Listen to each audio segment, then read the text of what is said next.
The chat box is in the lower left-hand corner of your screen.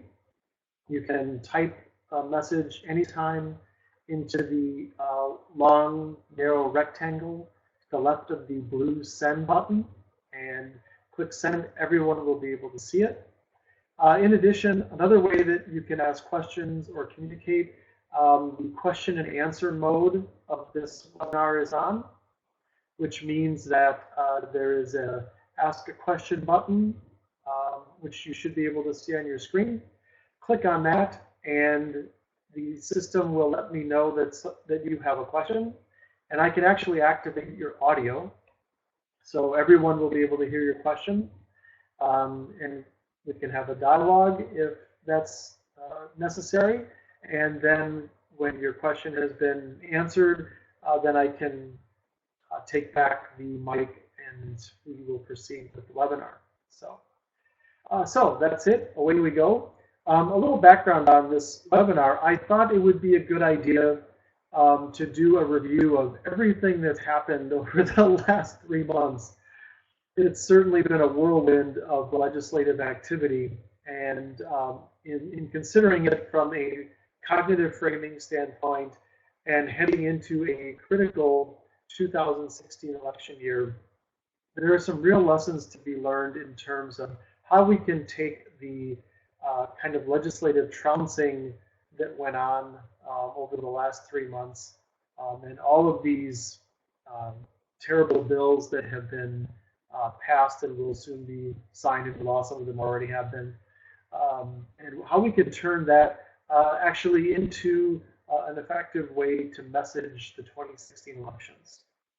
So without any further ado, away we go. And for those of you who joined late, Fighting Bob is with us this evening. So there we go.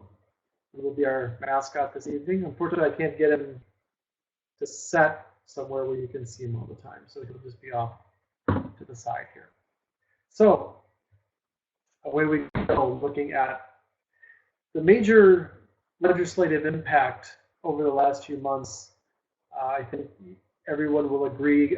Clearly, there were some things that went on in terms of education, critically important. The major focus, however, was on these 4 bills. The fetal tissue research restrictions, and I've kind of renamed these bills a little bit.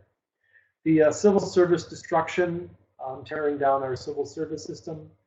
The John Doe political favoritism bill, which allows for politicians to, of course, as you know, be exempt from John Doe investigations. No surprise there. And then the neutering of the Government Accountability Board and our campaign finance laws. And those last 2 sets, the John Doe and the GAD and campaign finance, were kind of presented as a package, and we'll treat them that way this evening. And one thing that I want to just comment on is that there seemed to be, coming from many circles, this kind of shock and awe, to coin a metaphor, of all these bills. And we seem to see that coming up frequently, that in consecutive sessions, it always seems like, well, what can we do next? How bad can it get? And we continue to see things like this come up, and then people express surprise and awe that it could get this bad, you know, and then then things pass, and you know, we just wait for the next shoe to drop. And I guess one of the points I want to make is that, you know, when you consider framing, as we'll see tonight, none of these should be any surprise. They're very consistent with, you know, what conservatives have been doing and what their moral frame, what their moral worldview tells us. So obviously, in the absence of that perspective, the shock would be an understandable emotion. But in terms of consistency, it's very consistent with the direction. So one of the questions that I was actually asked was, you know, okay, so they keep coming up with these things. You while it may seem that kind of public is on the fence, there's relatively broad support for what's going on within the conservative base, and then even as we would call them high conceptuals, other people call them moderates. And part of that is the impact of framing. And how are they successful? Well, they're consistent. And they have repetition of the frame across issues, which we'll actually see tonight. You'll have an opportunity to weigh in on what you consider to be repetitive. So as we know from framing, it embeds these ideas, this worldview, into your brain unconsciously. And it's the repetition and the consistency of the message in the frame that helps that happen and actually physically embodies it into your brain. And just looking at the kind of basic foundations of the conservative frame here, I want you to make special note of these 5 points, because we're going to revisit them over and over tonight, and I'd like you to just kind of have them in the back of your mind as we move forward. The first one is simply the idea, kind of at the core of the conservative frame of government, of the public, is that it's immoral. You've heard myself say this, many other people, George Lakoff says it all the time, the conservatives believe that the public is immoral. It takes away from your personal incentives for increased success measured by wealth through regulation, taxes, things like that. So the public is immoral. Second is this idea that discipline is what leads to success and defines morality. So in other words, if you are disciplined, as conservatives consider discipline within their frame, then you will be successful. And if you are successful, that means that you're moral. So most of you heard this before, but it's worth reinforcing when we consider the legislative session. So the idea that to be successful, you must be disciplined. If you are not disciplined, then you're not successful. Third is this critical idea that the authority figure defines right and wrong. And who is the authority figure? It is a male person who has been put in a position of authority. How do they get their authority? Well, see point 2. They are disciplined, they are successful, therefore they are the authority figure. And Fighting Bob is nodding. If I can get him to the screen, he is nodding to that. But in the conservative frame, it is the authority figure who defines that, not the people, the authority figure. Very important. Then kind of coming off of that, because in the conservative frame, the authority figure, it is gender specific. I'm sorry for all the women who are on the webinar tonight. Feel free to write a derisive comment in the chat box there if you'd like. It is the male-dominated hierarchy. So men over women, men over nature, rich over poor, the United States over other nations, et cetera, et cetera. So the entire authoritative conservative frame has to function within a hierarchy. It just makes sense. So, and then finally, you have, so those 4 critical points. Then there is this idea of effective conservative metaphors. I've talked about them. George Lakoff is kind of the father of our contemporary understanding of metaphor. So this idea of having effective conservative metaphors is really important. So things like job creation, fiscal cliff. You can think of others, and you're going to see others today. So have those 5 points just kind of in the back of your mind as we go through this. And kind of here's what we're going to do. We're going to look at those critical legislative policies that have passed. And we're going to look at key statements from the conservative Republican authors, sponsors, people that voted for them. We're going to look at those key statements. I'd like you to keep in mind, as you listen to these statements, and go back here, is those 5 ideas. that the public is immoral. I want you to think like a conservative. I know that this is a stretch for a lot of you, but I think you're all biconceptual.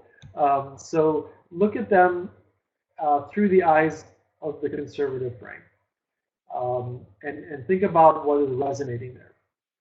The moral public, discipline being the definition of success, or leading to success, and therefore being moral, the authority figure defining right and wrong, the male dominating hierarchy, and then conservative metaphors. So think in terms of that as we look at these quotes, because I'm going to ask you to weigh in on what is resonating with you, listening with the conservative ear. So the first statement, this is on the fetal tissue research restrictions. As many of you know, this was coming directly out of the Planned Parenthood, the kind of gotcha moments that were caught on webcam, largely out of context, obviously largely false, but clearly there was a moral reason for the conservative media trackers doing that. And it is that it fit their frame. It reinforced their frame. So let's look at the key statements from the authors and sponsor of that bill. So the first one is from the bill author, Andre Jacques, a Republican from De Pere. So the first statement is, we're setting a higher ethical standard for research in Wisconsin and putting an end to abortion trafficking. And then also, this is another statement which was coming out of a press release where they did some moderate amendments to that bill, where he says, this amendment retains the same high ethical standards of our original legislation in protecting the dignity of human life. So again, think of those in the conservative brain. So the next phrase statement is actually kind of my favorite in terms of framing from this bill. This is from a sponsor, Cody Horlacher, who is a freshman assembly rep from McGuanago, which, interesting enough, is where Scott Jensen lives. So the kind of extremely conservative areas of Waukesha County. So this quote, the lives of the unborn must be protected, and we must stand up and do everything in our power to further that mission. Fetal tissue from aborted babies should not be used for scientific purposes. The lives of thousands of babies depend on it. So think of those, again, in terms of the conservative frame. And I'm going to open up a poll here quickly. So you should very soon, you're going to see a poll pop up on your screen. And there it is. So which aspects of the conservative frame did you hear evoked or implied by those messages? And you can pick more than one. You can pick none of the above. You can pick all of them if you want.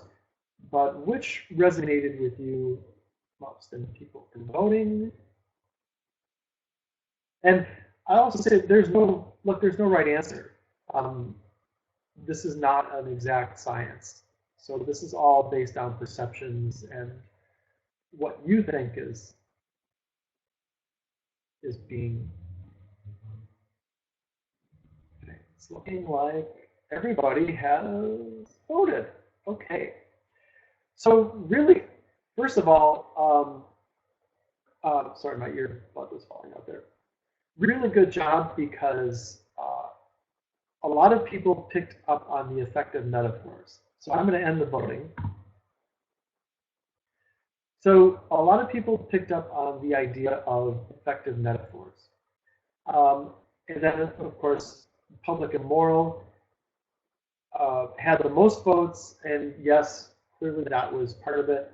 And then the socioeconomic hierarchy was picked up on as well. So I'm going to go back and just highlight a couple things here.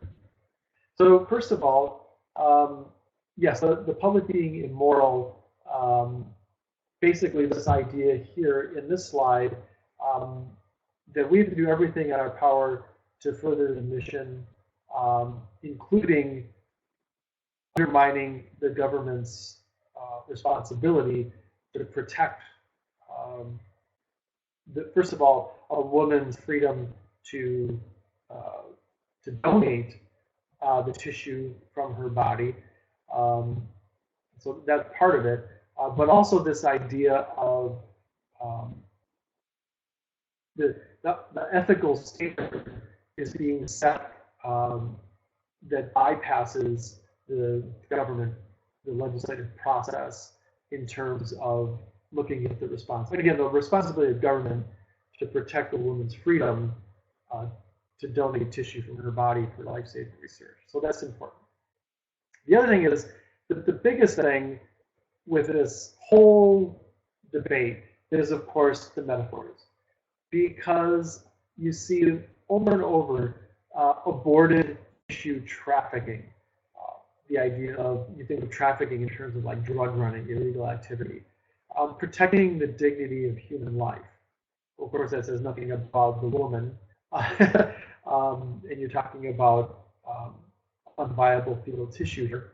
And then this idea of the lives of the unborn, lives of thousands of babies, fetal tissue from aborted babies, right? What is that doing? It's using the metaphor of fetal tissue, which is unviable, which is very much scientifically, medically part of the mother, the woman, part of her body, taking that as a metaphor for a baby and taking that literally, therefore, anything that you would do to harm that is, the equivalent of murder. So, very powerful metaphors there. Spot on. So very consistent, right? Very easy to see which aspects of the conservative frame are there, and they're very entrenched in that language. So now let's turn to the civil service destruction, which I have Fighting Bob here because this is the one that he's really angry about. He's really shaking it. He's really waving his fist. He's really angry about the civil service destruction. Because obviously Fighting Bob Follett was governor, key to implementing the civil service, which pioneering in Wisconsin, which you all know. So let's look at these quotes here from the sponsors and authors of this bill. So here's Rob Brooks from Saukville. So the civil service laws were passed in 1905 at the heart of the Industrial Revolution. They're very angry at this. Update this antiquated system, create a streamlined hiring process in order to compete with the private sector. Right, Fighting Bob is really angry about this because the civil service laws and protections were put into place because we had the robber barons were running rampant and you had political patronage everywhere. Then from Dan Knodel, Republican from Germantown, also, kind of the heart of the ring of fire outside of Milwaukee, in the Milwaukee suburban area. This legislation will update an outdated law, streamline the hiring process for state employees, replaces the flawed civil service exam requirement for a competitive resume-based system. I'm sure that things are ticking off for you here. So I'm going to open the next poll is kind of along the same question. You're going to really jump on this one because I think this is pretty clear. So again, which aspects? Oh boy, people are wasting no time in voting here. Yeah, spot on, everybody. Metaphors. We have to get much better at using metaphors. Fighting Bob was great at the metaphors. So go back and read some of his old speeches. In fact, we should do a whole webinar on Fighting Bob's speeches and the framing therein.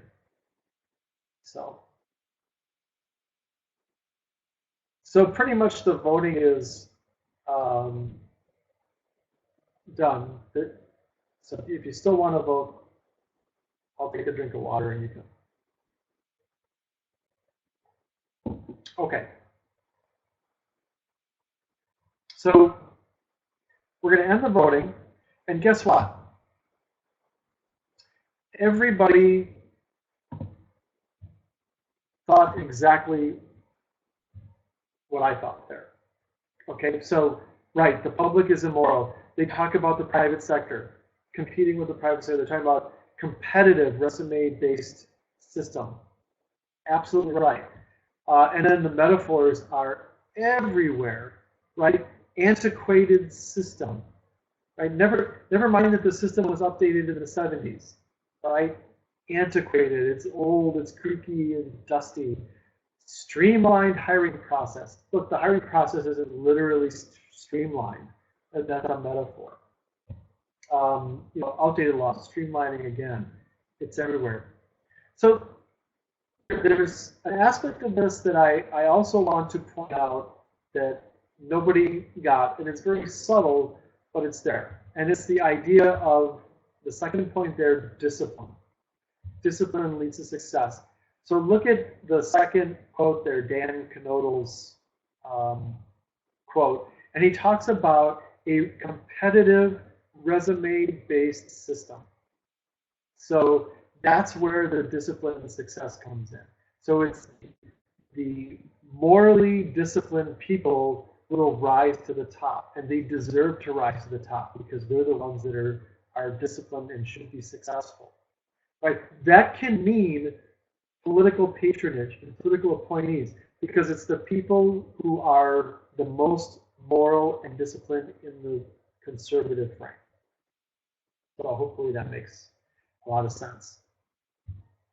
Well done. So we're going to move on to the John Doe GAB and campaign finance package to destroy. Oh, so Phil Nolan has a question. If the public is immoral, why should it compete with the private sector? Aha. Excellent question, Philip. So it's not that the public should compete with the private sector. It's competition to determine who is the most disciplined and therefore should be the most successful. So when they talk about a competitive resume-based system, they're talking about putting a private model system in place, and that is understood to be better, morally better than the public. Okay, so they're not talking about competition between public and private. In the conservative mind, there is no competition there. It is just the public is immoral. They're talking about competition in terms of people and business competing with each other, and it is the most disciplined and moral who will succeed. This explains a lot as to why banksters don't go to jail. Why banksters aren't considered people who are like the Koch brothers in the conservative frame are considered role models because their success has led to their discipline has led to their success. So hope that answers the question.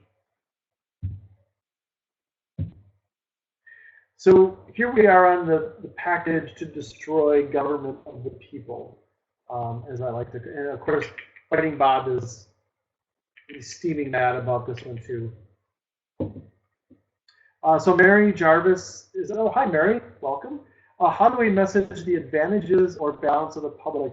We're going to get to that kind of in the second part of this. We're going to look at democratic messaging and really good democratic messaging and messaging how the public is beneficial to people. So they change their perception of government. Quick story, I'm doing a project to reframe the CDC, that's the Centers for Disease Control, Department of Adolescent and School Health, which deals a lot with teen sex education, teen health disparities, things like that. And we're actually working to apply framing to that government agency.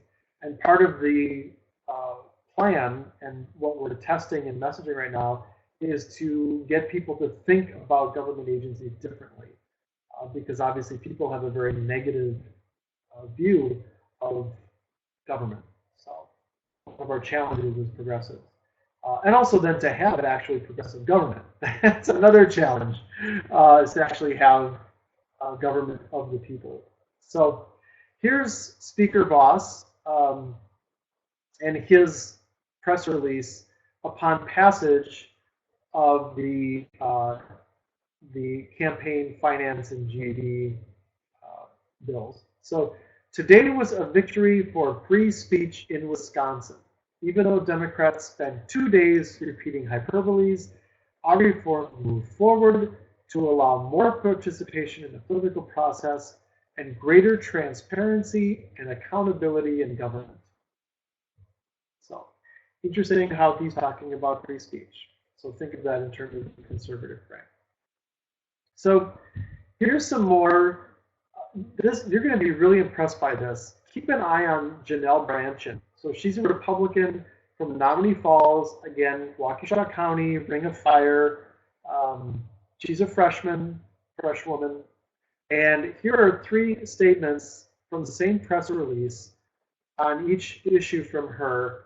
And again, look at this through the conservative lens and you can see this is really effective stuff here. So in the John Doe, there is nothing more un-American than being investigated, interrogated, and intimidated because you've exercised your First Amendment right by engaging in the political process. Interesting. That's language we would think associated with McCarthyism. Then in the GAB, the entity that was in place to uphold our laws broke more laws than they enforced. I find that to be indefensible. I voted to restore fairness, common sense, and integrity to Wisconsin elections. Really interesting there. Finally, campaign finance. Government has no right to limit issue advocacy. Interesting statement there. These changes will be good for Wisconsin and the integrity of our elections. We should embrace more political free speech, not discourage it.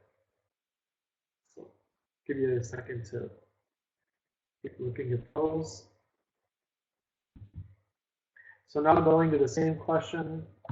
You're probably all chomping at the bit to vote on this one.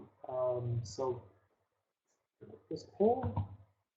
So on the campaign package, campaign finance package, open government destruction package, which did you hear evoked and implied here? And again, you can vote for more than one. That's the whole idea, is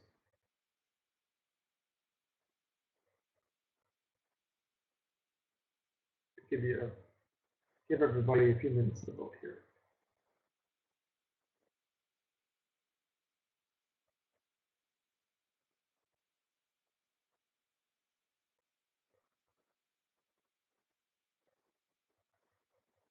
People are really, paying attention. Excellent.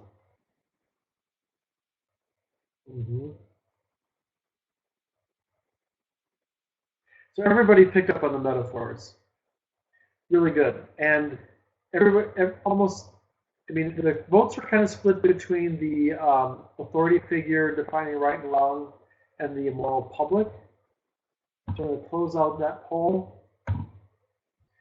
and go back to, so clearly the public immoral, that was evoked a lot here. In this one, Voss, when he's talking about transparency and accountability in government, he's talking about the public as being immoral, right? Because when conservatives talk about transparency and accountability, think education, right?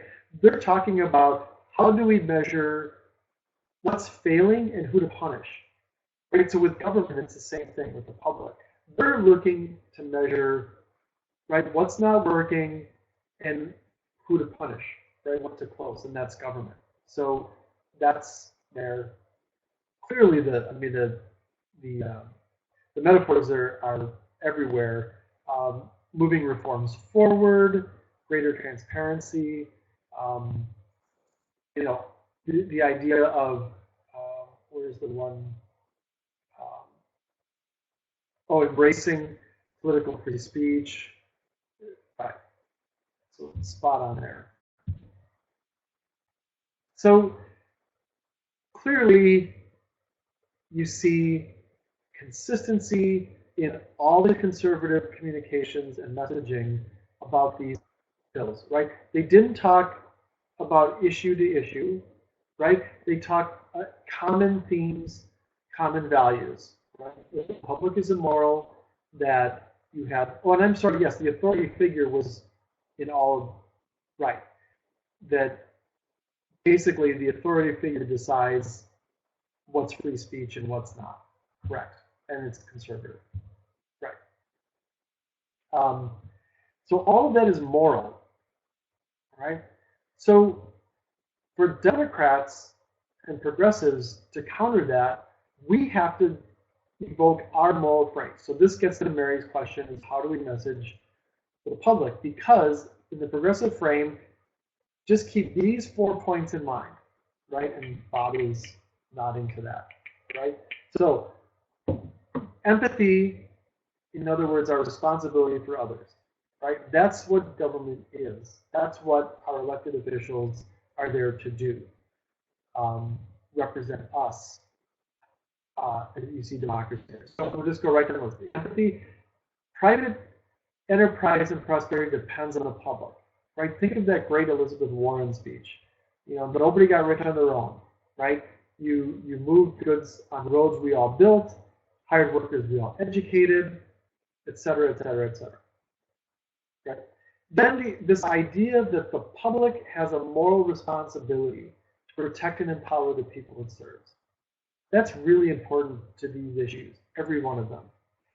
And then this definition of democracy, because there's too many people that are checking out of our political system because they don't think they matter and they don't think that what happens represents their values. Right? So we need a system of democracy where people act through the public to expand freedom and opportunity for others. Those are the basic ideas. So keep those in mind. And we're going to run through. These are, I'm not picking on anybody. These are just current examples that really speak to what we're talking about with framing. And this hopefully will raise the point for everyone who's on the webinar and who views it later that Democrats and progressives aren't doing a great job, because it's going to be unclear to you from message to message where the moral frame lies. And again, that's a problem, because again, everything we saw with the conservatives was based deeply in that moral frame. So look at the Democratic fetal tissue research messages, right? So here's from Senator Erpenbach from Middleton, who's a great senator, represents his constituents well, but look at the message on fetal tissue research. So he starts out by saying the economy is stagnant, yet they're spending the day working to hurt growing businesses. Bioscience accounts for private sector jobs. Citizens want to improve our economy, not hinder it.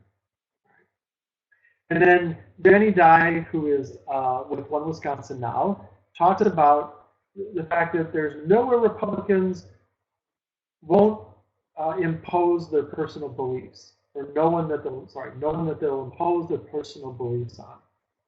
That's an important statement for conservatives. So today they're threatening medical researchers with felonies and making it more difficult for families to access comprehensive health care services. So there's two on the fetal research. So here's on the Destroying Government of the People package. Okay, so here's the Minority Leader, Jen Schillen. So Republicans should be less concerned about covering up Governor Walker's scandals and more focused on helping hardworking families. This was a gross abuse of power at a time when we have a shrinking middle class, declining wages, stagnant job creation. So here is the Minority Leader in the Assembly. So we've had Minority Leader in the Senate, minority leader in the assembly. So the citizens of Wisconsin would be far better served by an extraordinary session focused on meaningful job bills rather than ramming through bills that eliminate our government watchdog, allow more money in politics, enable more corporate influence over government, and less disclosure. Okay, so there you have leadership there. And then here's Samantha Kirkland from Stevens Point, who's also leadership. So if the state is going to spend time and money on an extraordinary legislative session, we should tackle the issues that matter. Affordable child care, student loan debt, and ensuring retirement security. So there's 3 statements from leadership on those issues. And the question that I'm going to put to all of you now is, which frame ideas did you hear evoked or implied? And, you know, if you heard one in there, go for it. If you didn't hear any, aha. So, yeah.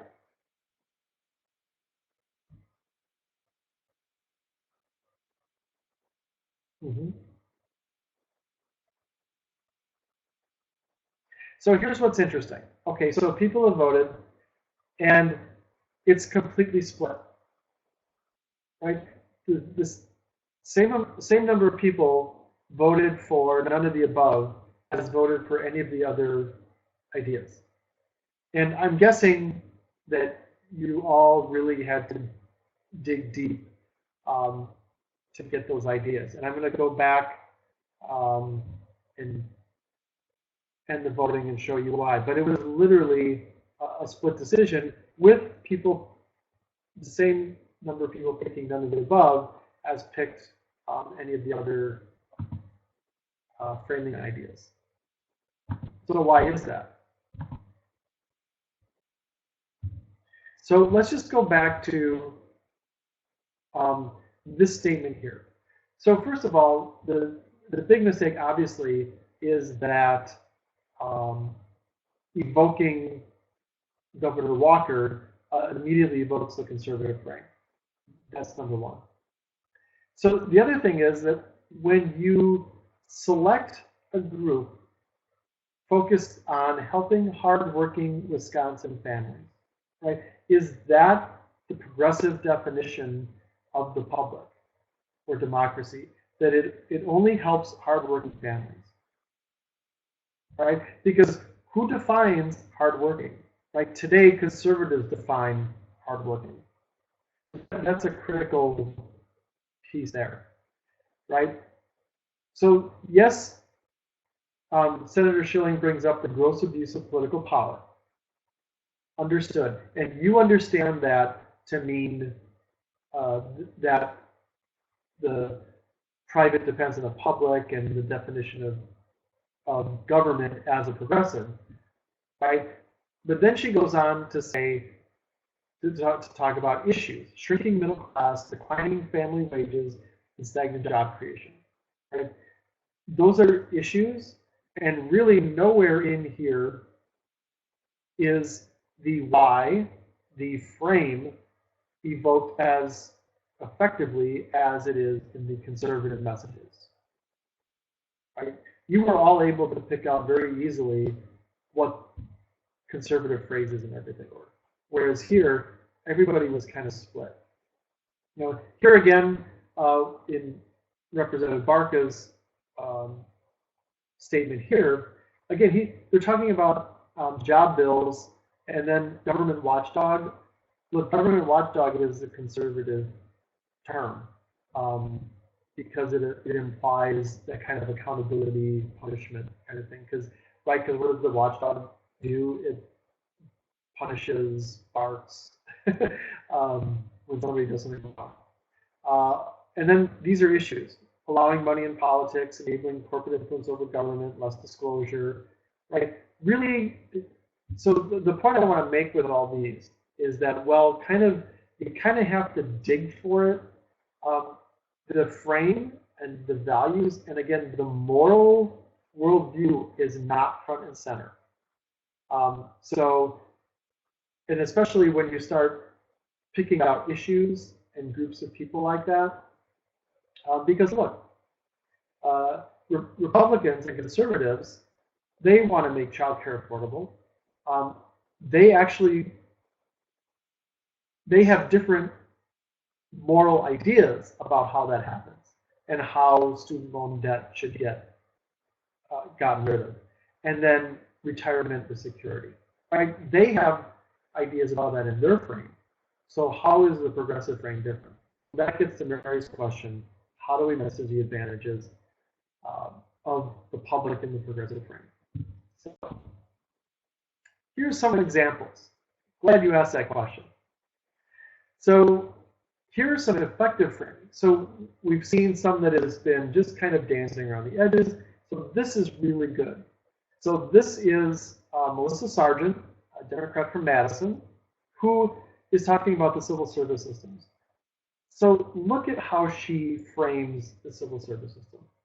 Right. First of all, she says that the legislation decimates the promise and protections that civil service provides for our community and our state. Civil service system provided better roads, better school, clean environment, fair justice system. Civil service take pride in their work.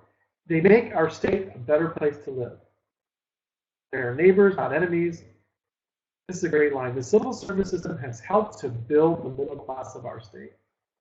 Right? That's not separating out the group in terms of who the focus is on, but what it's saying is, again, private depends on the public. Right? People can achieve the middle class because of the civil service system. So there's one example. Here are two really good examples from Senator Larson from Milwaukee. So this is regarding the John Doe, the first one, the John Doe legislation. So Republicans are betraying the public trust once again by inviting corruption into our state.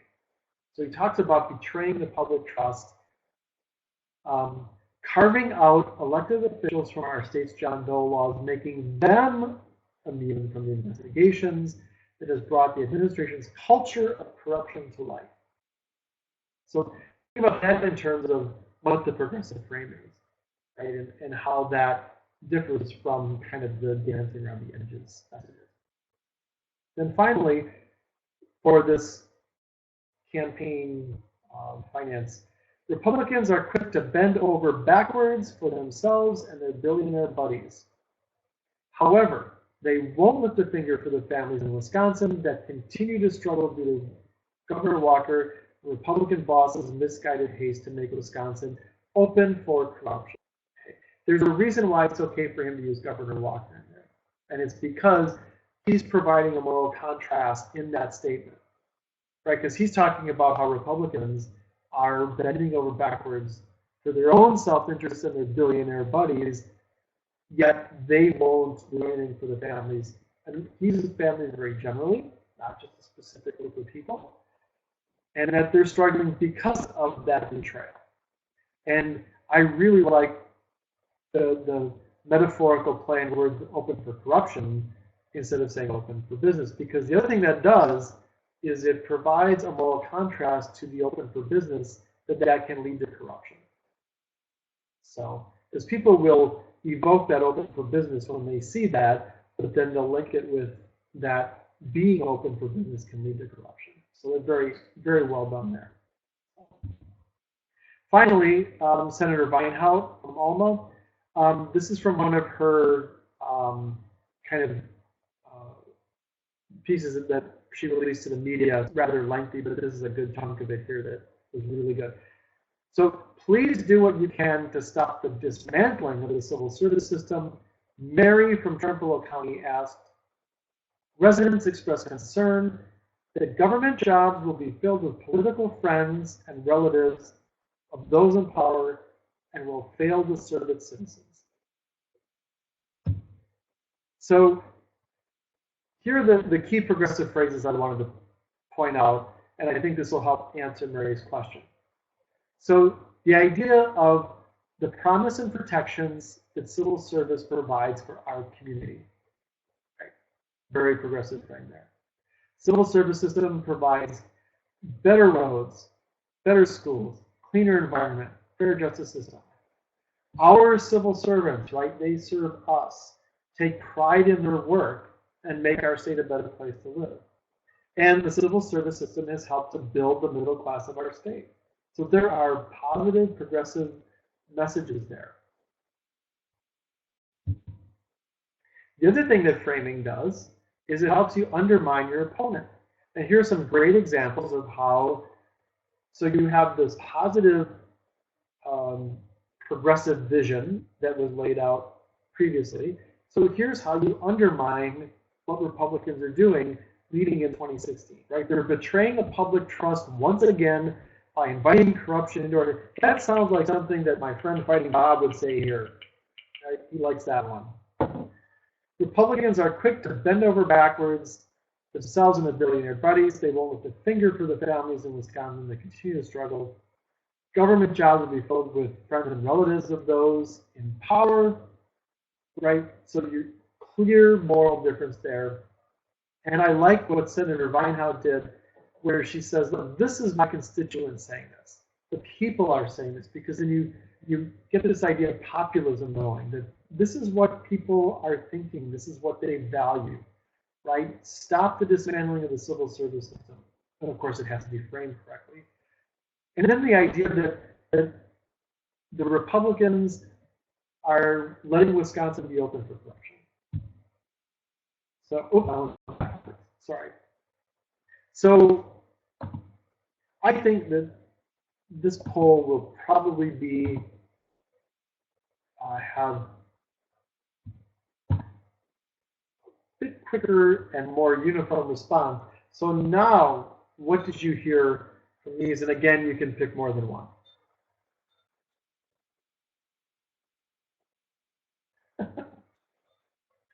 Everybody heard all of them. And I didn't, yes, and I didn't have metaphors in there, but again, clearly we had metaphors in there. We had, I'm going to end the voting because everybody, right, you heard every aspect of the progressive frame evoked in those messages. And that offers a clear moral contrast to what the Republicans did. So let's close that survey. And yes, when I post this, I'll post this PowerPoint online tomorrow with the archive, and you'll be able to reference these messages. It'll help you locally. So I wanted to. So now we've had some really heavy stuff tonight. I wanted to finish with a hopeful message. I wrote about this in the Thinking Points Journal a little bit, but what happened in Canada was amazing. Justin Trudeau did an amazing campaign and unconsciously framed things really well. So in the last 10 minutes here, I'm going to play some video. They're a few minutes long each, and I will stop to point out some key things here. But I think you're going to really enjoy this. And again, both of these videos will be posted along with the PowerPoint and the archived webinar, so you can reference them. And it's great stuff here. So this is just a few minutes, 3 minutes, 10 seconds, highlights of Justin Trudeau's acceptance speech when he was elected. Sunny ways, my friends, sunny ways. Canadians from all across this great country sent a clear message tonight. It's time for a change in this country, my friends, a real change.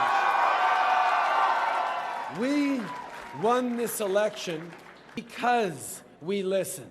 We did the hard work of slogging it across the country. We met with hundreds of people in the dead of winter in the Arctic and with thousands of people in Brampton in the middle of this campaign. You built this platform. You built this movement. Over the So I'm just going to cut in quick. So he is evoking, of course, the populist idea. This is what Bernie Sanders is doing. You built this movement. We listen to you. Anyway, so there you go.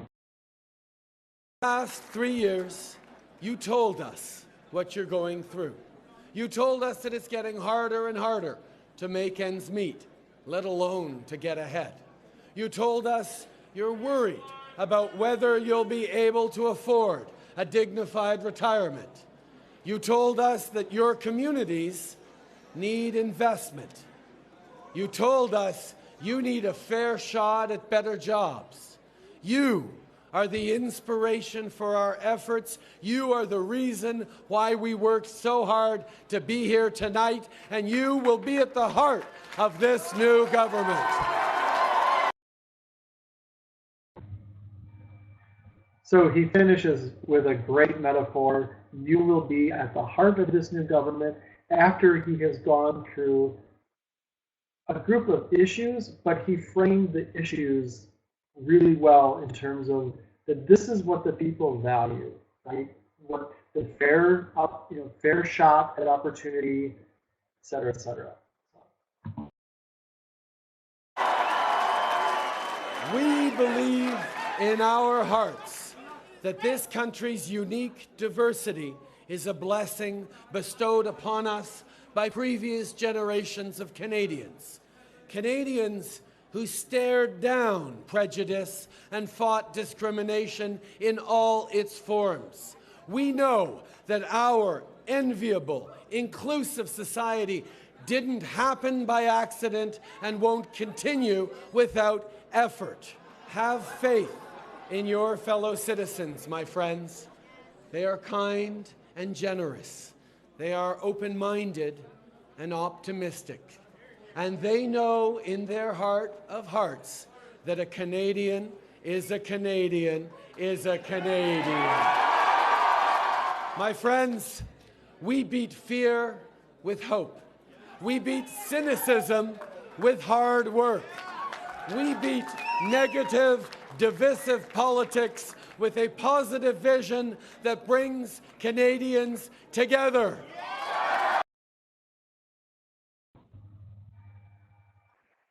So yes, Fighting Bob is cheering about that. Talk about evoking empathy in the progressive frame. He talked in that speech toward the end there about exactly what the progressive frame is. People caring for people. The line, a Canadian is a Canadian is a Canadian, is fantastic. So that's a great speech. The idea of defeating fear with hope is fantastic. So there's a lot of really, really good framing to be learned there. And again, it's just who he is. So now we're going to look at, this is a brief piece done.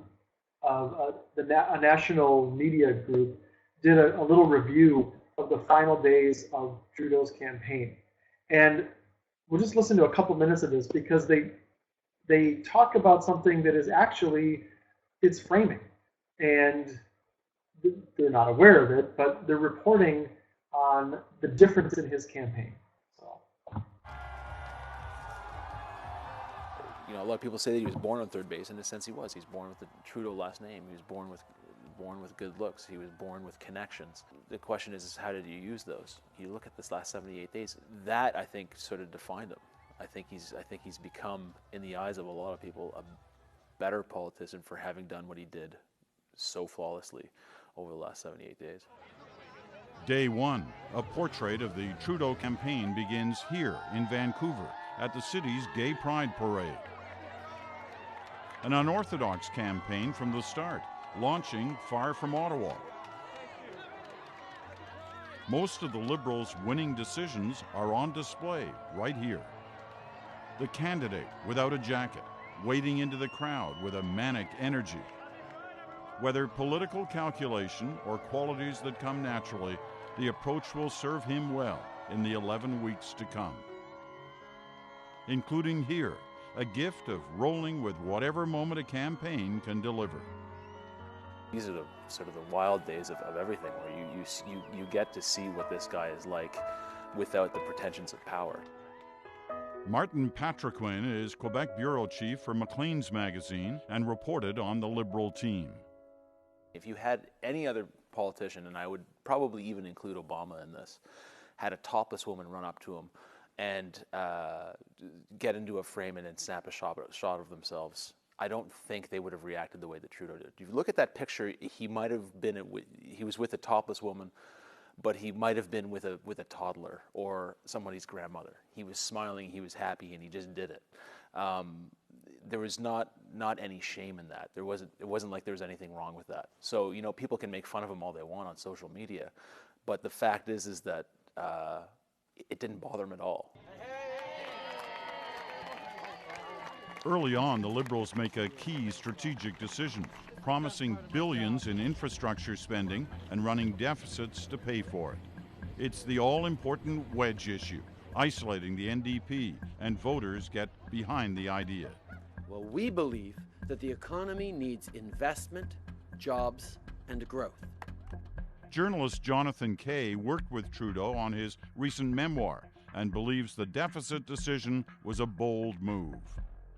For Trudeau, there was this vanishing sliver of political real estate between the Conservatives and the NDP. And I think he realized that he could either live in this vanishingly small piece of political real estate, or he could break out and go to the left of the NDP on a few key issues. He made a bold statement that he wasn't going to be hemmed in as the party that sat between the NDP and the Conservatives. He was going to be his own guy. So I'm going to stop it there because you can listen to the last minutes online, but that's the important part there. So he was his genuine self. He was his authentic self. He went unapologetically positive and progressive. So who you saw was exactly who he was. And that last line there about him going to the left, the NDP is the National Democratic Party, that he went unapologetically to the left of the NDP. He really, really embraced and applied progressive values to his entire campaign. And this idea of how the deficit spending was going to be so destructive, you know, clearly for Canadians, they understood the progressive frame of the public and the private and the relationship between the two. So a lot of really, really great lessons for us here. So in the closing moments here, I'm going to pull up a last short answer question because I would like your opinions.